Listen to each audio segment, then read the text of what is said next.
Hello and happy birthday to all of my beautiful Arians out there. Welcome to your April 2024 tarot card reading. Hello everyone and welcome back to the channel. For those of you who are new here, my name is Jane. Welcome to April 2024, which is a very big month astrologically. So we're going to go ahead and take a look at both the tarot predictions and mix it with a lot of astrology here for you. So as you're choosing which sign to watch, you may want to start off with your sun sign or your rising sign. And if you would like to have that third perspective, your moon sign is also quite beneficial as well. So let's go ahead and jump right into the reading, and I'll see you guys in just a sec. Hello Aries, and welcome to your April 2024 tarot card reading. So we're going to go ahead and get started with a card from my animal spirit deck.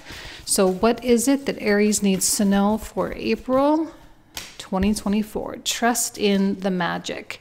And you know, another word for this, like trust in the magic, trust in the process, right? Because it's highly probable that you are in the midst of a process right now, and especially with eclipses looming. Remember, don't forget, we had an eclipse on March 25th, and we're going to have an eclipse on April 8th, which is really the big one, okay, because we had the full moon eclipse in Libra, and then we're going to have the new moon total solar eclipse in Aries on April 8th. That's the strongest eclipse of the year.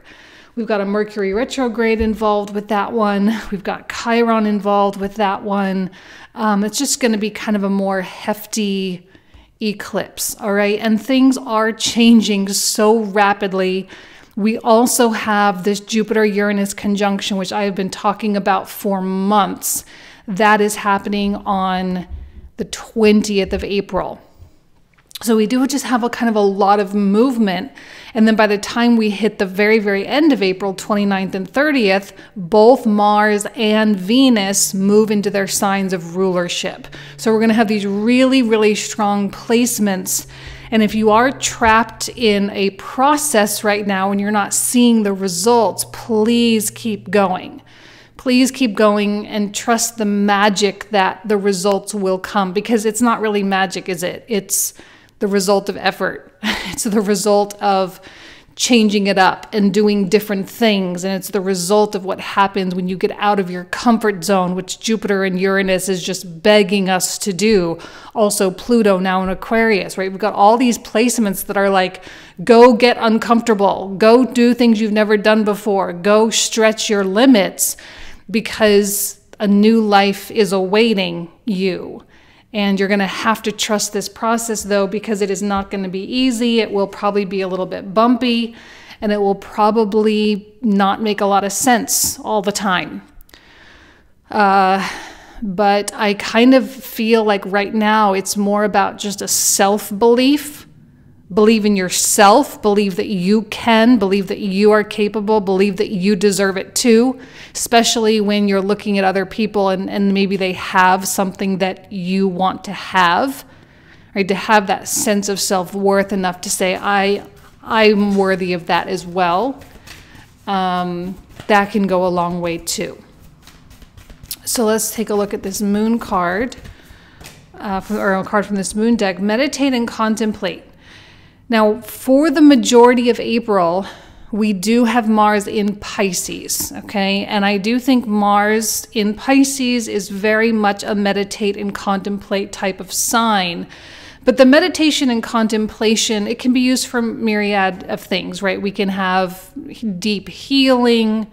We can just for mental clarity and peace and just to kind of extract ourselves from the busyness of life. But really, I kind of see this more as a projection into the future, using the power of Pisces to dream and fantasize so that you can, throughout the course of the new year, the new astrological year, so that you can bring dreams into a reality. But it's important to get very clear on what those dreams actually are and get them from a very abstract form in your mind into something that's a little bit more clear, something that you can actually work with. Contemplation right? It's just you thinking about things, contemplating your role in the creation of your dreams, contemplating the steps that need to be taken. This is a highly receptive moment, and you can trust in the magic.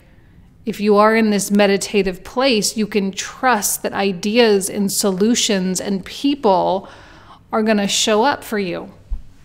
Okay, and that the pathway will reveal itself in a subtle, probably pretty not noticeable way. But the eclipses are going to do what the eclipses do, which is kind of change our course a little bit, and they ensure certain elements of destiny ensure that they unfold. I guess we could say it that way.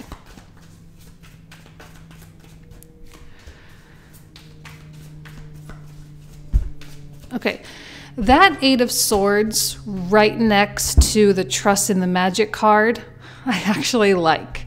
Normally the Eight of Swords is kind of a tough place to be because you can feel very trapped, and maybe you do. Maybe there is some element of your circumstances where you do feel confined and you feel like you don't have the elbow room or the space or whatever it is you need to really thrive. But I do kind of also think that this is a like I trust you kind of vibe, where you're not going to push so hard and you're not going to try to force things to be. You're not going to steamroll your way into something. I do feel like a Mars in Pisces, it is going to be a little bit more restrained. And the reason why I'm going to harp on Mars being in Pisces is because that's your ruling planet. All right. And he's not very weak here, but he's not very strong. I feel like Mars is just in a really nice neutral place, which is good for the majority of April, given that it's eclipse season. You know, we're going to have a lot of intensity with Uranus and Jupiter. And to have Mars in kind of this placated place kind of means like, okay, we're going to be handling it okay. We're going to be more receptive to what all of this could possibly mean. Even if there are some losses, and I do see with the Tower that things really could jerk, right? Direction really could change, and it could change quickly. But, you know, a King of Wands does not get rattled by the Tower. The King of Wands, and this is definitely your energy, Aries, it doesn't get all perturbed and inconvenienced by the fact that life is doing what life is going to do. Because the fact of the matter is that the Tower is a product of this dream that you have for your life. It's what has to happen in order to create room. Can this be hard and disconcerting? Absolutely. I don't think April's going to be super easy because of the astrological environment. And please, like, let's just be really, really clear about this, okay? This eclipse is at 19 degrees of Aries, which is like right on top of Chiron. And that's an asteroid associated with wounding and pain. There's a lot of healing there too, but there's a lot of exposure and vulnerability. There's a lot of insecurity and stuff that can surface. But it's not, I'm not saying all that to scare you or to make it be this doom and gloom type of situation. I'm saying it to say it has to come out, okay? I'm saying it to say that something has to give. And the King of Wands, I think, has that level of self-awareness where he knows that, he understands the process through which things happen like that. And he's really okay with just being like, okay, I'm gonna trust in this. I'm gonna trust the process here. I'm gonna trust that this Tower and my inability to do anything about it, because you're not really going to be able to do anything about it, but you're going to trust that this is guiding you in the right direction, because it has to. It has to be guiding you in the right direction, because if it wasn't your time, then probably wouldn't be happening. Okay?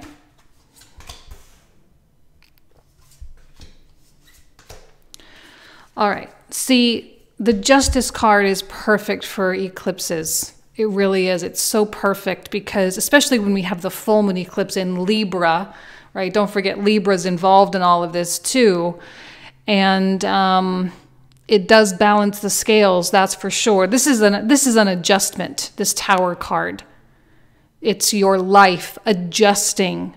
And, you know, we kind of were expecting an adjustment too with Pluto coming into Aquarius, which requires, you know, a deep desire for change. And look, every single person I talk to, whether they're into tarot and astrology or not, because I know a lot of people that don't really care a lot about what I do, right? And they think I'm silly or whatever. But it doesn't mean that they're not still talking about like, yeah, just something, it just feels different. You know, it just feels like it's time. It feels like I'm ready. You know, they all say the same things. So this is a period of adjustment, and it all seems to really align with this vision that you have. It aligns with the lifestyle that you want to lead. Now, if you are not clear, now I may have said this last month, and I don't mean to be redundant or repetitive, but looking at this, to me, this is very closely connected with meditate and contemplate. This has, although I would use more the word visualize with the Two of Wands, where you visualize and really ask yourself, you know, hold the world in your hands. If you could create any world for yourself that you wanted, for you as an individual, not everyone else can, but if you were to create a world that was ideal for you, what would that be? What would that really look like?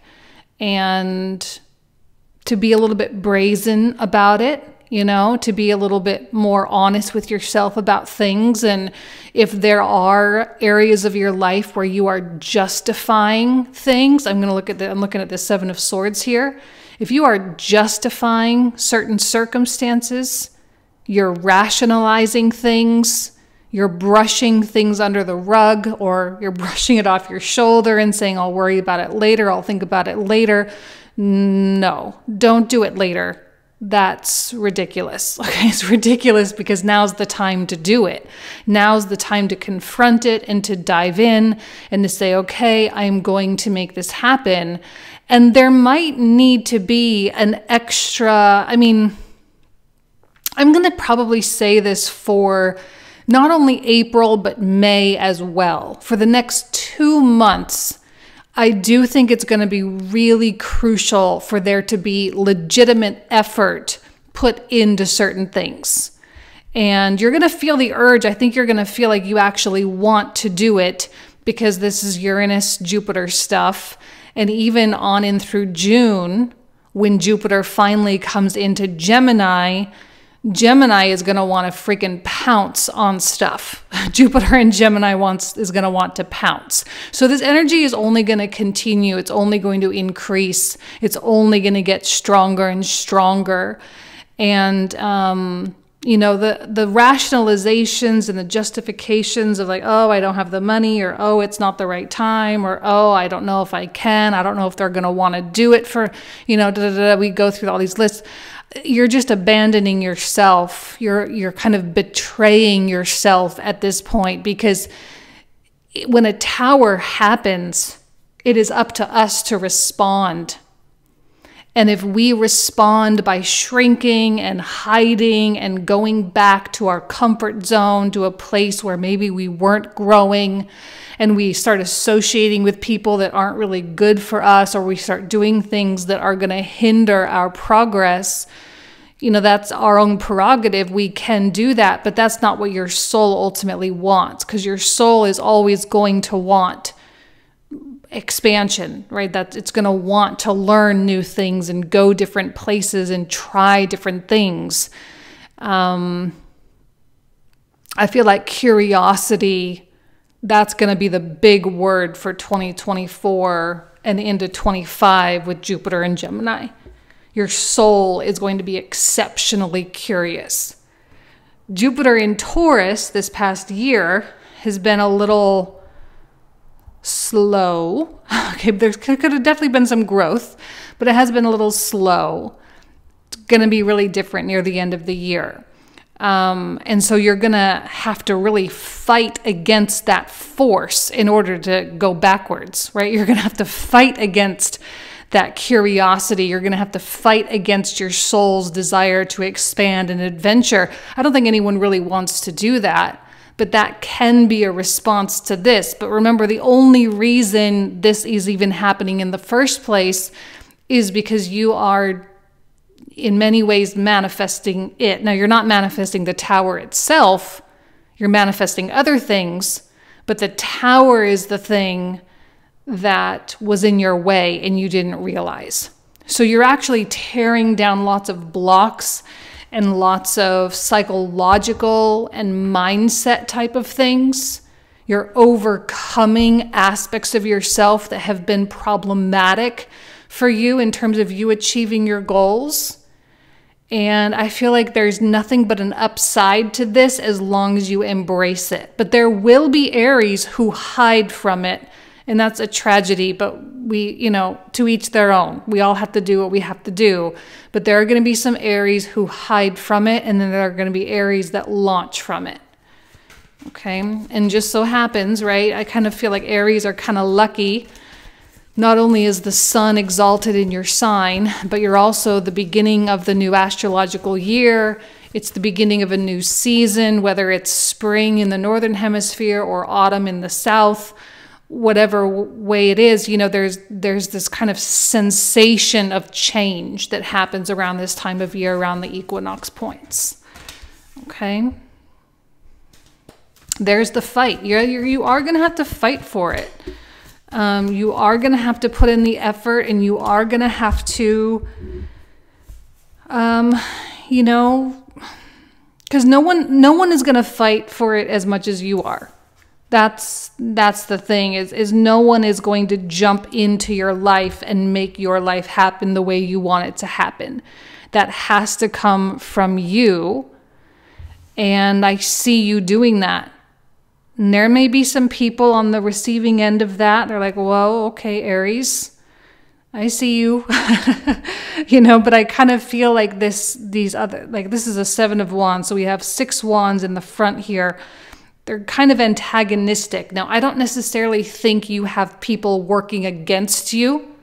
I mean, how many of you actually have like real enemies out there? I mean, I doubt it, but I do kind of feel this adversarial energy coming from other people. So maybe it's like a parent's opinion or a spouse who's maybe a little bit risk averse, you know, someone who is kind of pushing it, but it's going to force you. I think Aries really thrives in this environment because that more natural Aryan or natural Martian, I'd say it's more Mars, that more Martian competitiveness is going to kick in. It's like the minute someone tells you you can't do something, you're going to try to prove them wrong. Even though it's for your benefit to do it, it's more like, well, I'll show them kind of thing. Not that you care about everyone so much, but I think it's that little extra push that you're going to need. Because when you're trying to create something in your life and someone all of a sudden comes in and says, well, I don't think you can do it. This is where you get that chip on your shoulder and you say, all right, well, then watch me. And then you do it, right? And even the Knight of Wands and the King of Wands, this feels like your fire, feels like your passion, it feels like your movement. I kind of feel like, and I don't know, I could try to pinpoint this, but it's just been really since 2020. I mean, there have been really good things that have happened since then. And the reason why I'm pinpointing 2020 is like Pluto coming through those last degrees of Capricorn. We had Saturn in Capricorn and Aquarius during that time. And there was definitely a lot of growth and opportunities and things that came along with that. But it just kind of had like a very cool or a very cold energy to it. And now that Saturn has been moving further and further away from its signs of rulership, Capricorn and Aquarius. It's now in Pisces this year. Feels like things are starting to warm up. And I feel like because this like freeze that we were going through the past few years is sort of thawing, you can feel yourself coming back to life with a lot of hope and a lot of passion and a lot of creativity. And that's really this Knight of Wands here. There's excitement and this whole sense of adventure. And that even the Eight of Cups, it's really about leaving that comfort zone behind. Well, I think the Tower is going to really push you out the door at this point. It's eclipse season. It's just kind of what happens. We don't really have that much of a choice. It's just what's going to happen. You are getting pushed out the door, and you're going to have to find a way to make it work. Trust in the magic, i.e. trust in the process. It's very hard to see how things are happening when we're dealing with a tower. It's very hard to see because sometimes all of our focus goes to like, oh my gosh, the tower is crumbling, but we don't look beyond. You know, we don't look beyond and say, oh, well, that just opened up an entirely new territory for me. So this is probably like the best thing that ever happened, or one of the best things that could ever happen to you, but it's usually in disguise. I always say it's the Wheel of Fortune in disguise. That's how I always describe the Tower card. Okay, so let's go ahead and pull out the clarifiers for the month. So let's see here. For those of you who are new, we're going to pull out a whole bunch of new cards, and we're going to talk for another 20 to 25, actually 25 to 30. I'm a talker.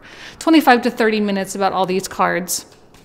And we go pretty in depth, pretty detailed with all of these.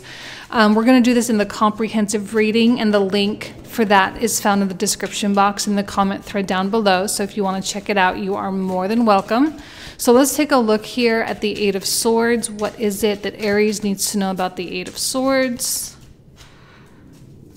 Beautiful Ace of Coins, Seven of Cups, and another Tower. Yeah, you're getting a double down on that Tower energy. So, okay, Nine of Cups, Death. I even like to see that one. And a Ten of Coins. Oh, I thought I dropped one. Okay. Strength. The Fool and the Nine of Wands reversed.